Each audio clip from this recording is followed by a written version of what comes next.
This is the story of Rumplestiltskin. Once there was a miller who was poor, but who had a beautiful daughter.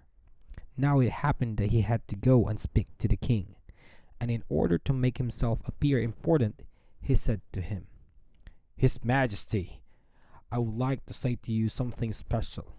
I have a daughter who can spin straw into gold." "That is an art which pleases me well. If your daughter is as clever as you say, bring her tomorrow to my palace, and I will put her to the test."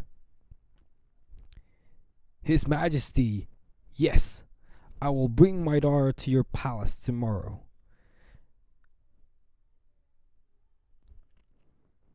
And when the girl was brought to him, he took her into a room which was quite full of straw, gave her a spinning wheel and a reel. "Now sit to work, and if by tomorrow morning early you have not spun the straw into gold, during the night you must die." Thereupon he himself locked up the room, and left her in it alone. So there sat the poor miller's daughter, and for the life of her could not tell what to do. She had no idea how straw could be spun into gold, and she grew more and more frightened, until at last she began to weep. But all at once the door opened, and in came a little man. "Good evening, Mrs. Miller. Why are you crying so?" "Good evening, O the king." "Good evening. Oh, the king ordered me to do a very difficult task. I have to spin straw into gold by tomorrow morning, and I do not know how to do it, and if I can't do it, I will be killed." "Ah, spin straw into gold by tomorrow morning. That's very challenging task, but I can help you do it. What will you give me if I do it for you?" "Well, I have nothing but my necklace. Is that okay for me to give you my necklace if you help me successfully?" "The necklace, yes, that sounds good. Give the necklace to me." The little man took the necklace, seated himself in front of the wheel, and whir and whir whir, 3 turns, and the reel was full. Then he put another on, and whir whir whir, 3 times round, and the second was full too, and so it went on until the morning, when all the straw was spun, and all the reels were full of gold. By daybreak the king was already there, and when he saw the gold, he was astonished and delighted, but his heart became only more greedy. He had the miller's daughter taken into another room full of straw, which was much larger, and commanded her to spin that also in one night if she valued her life.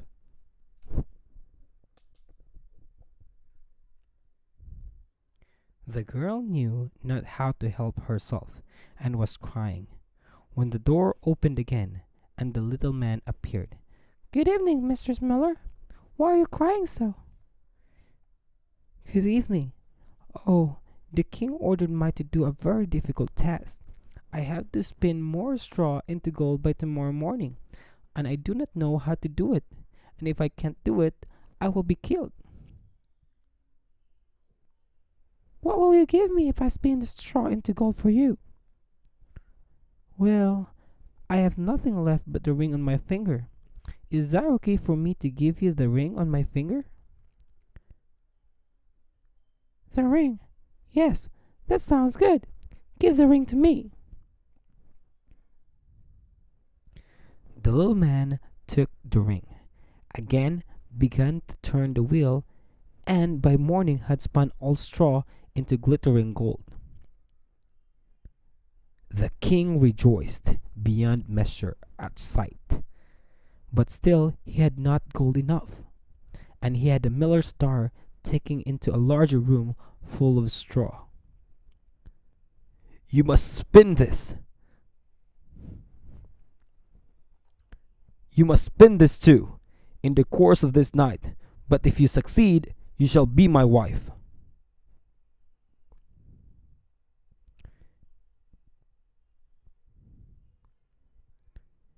Even if she be a miller's daughter, he thought he could not find a richer wife in the whole world. When the girl was alone, the mannikin came again for the third time and said, What will you give me if I spin the straw for you this time also? Good evening, Mrs. Miller. Why are you crying so? "Good evening. The king ordered me to do a very difficult task. I have to spin much more straw into gold by tomorrow morning, and I do not know how to do it. If I can't do it, I will be killed." What will you give me if I spin that straw into gold for you? "You can see I have nothing left that I could give to you." Oh no. Actually, I think you still have something to give me. Think about it.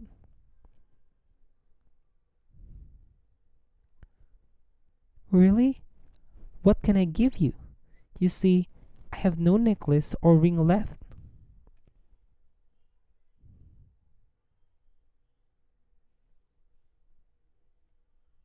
Then promise me, if you should become queen, to give me your first child. Is that okay for you? "Who knows whether that will ever happen?" thought the miller's daughter. And, not knowing how else to help herself in this strait, she promised the mannikin what he wanted, and for that he once more spun the straw into gold.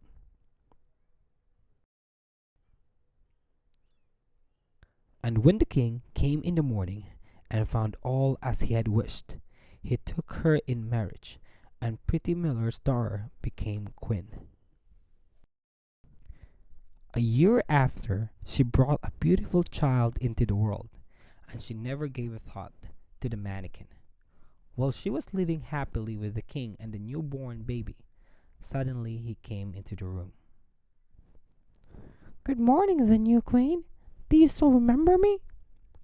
Now, give me what you promised. "Oh, yes, I remember you, but please, please, I don't want to give my child to you." The queen was horror struck and offered the mannikin all the riches of the kingdom if he would leave her the child. But the mannikin said, No. Something alive is dearer to me than all the treasures in the world. "But please, please, I don't want to give my child to you." Then the queen began to lament and cry, so that the mannikin pitied her. "Is there any way that I don't have to give my child to you?"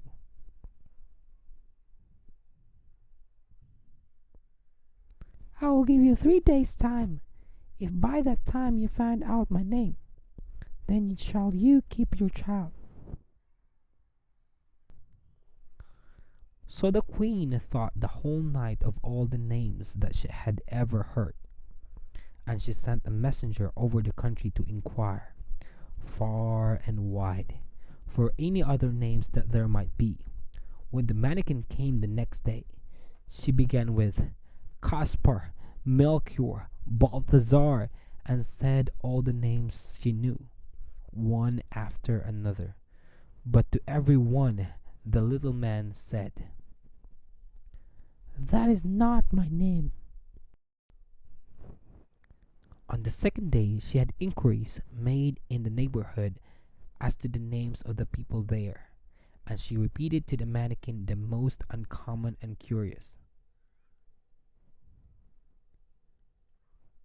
"Perhaps your name is Short Ribs, or Shipshanks, or Laceleg, or a mulatto.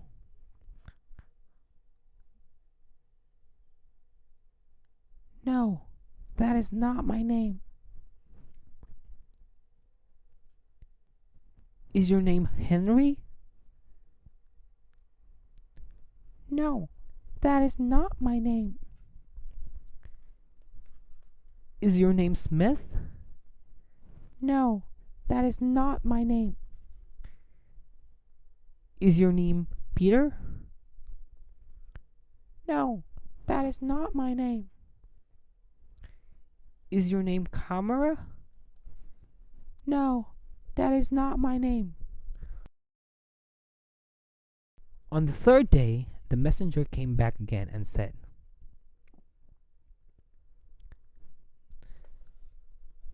I have not been able to find a single new name, but as I came to a high mountain at the end of the forest, where the fox and the hare bid each other good night, there I saw a little house, but before the house a fire was burning, and round about the fire quite a ridiculous little man was jumping.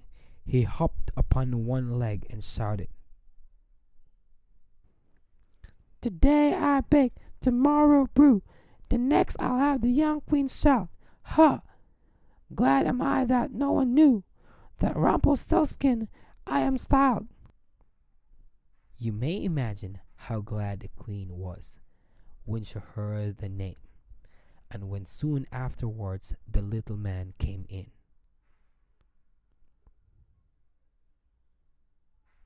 Now, mistress, what is my name?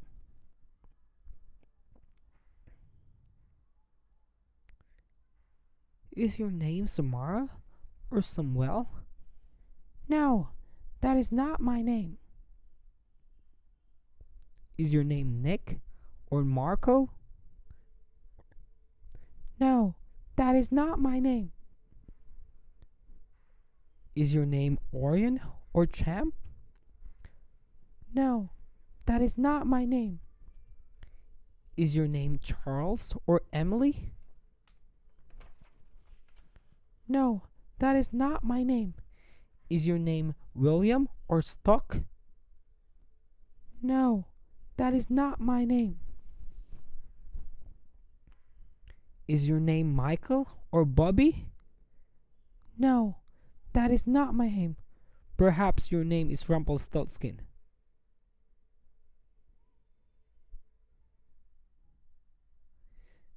The devil has told you that!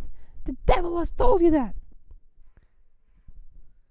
Cried the little man, and in his anger he plunged his right foot so deep into the earth that his whole leg went in, and then in rage he pulled his left leg so hard with both hands that he tore himself into two.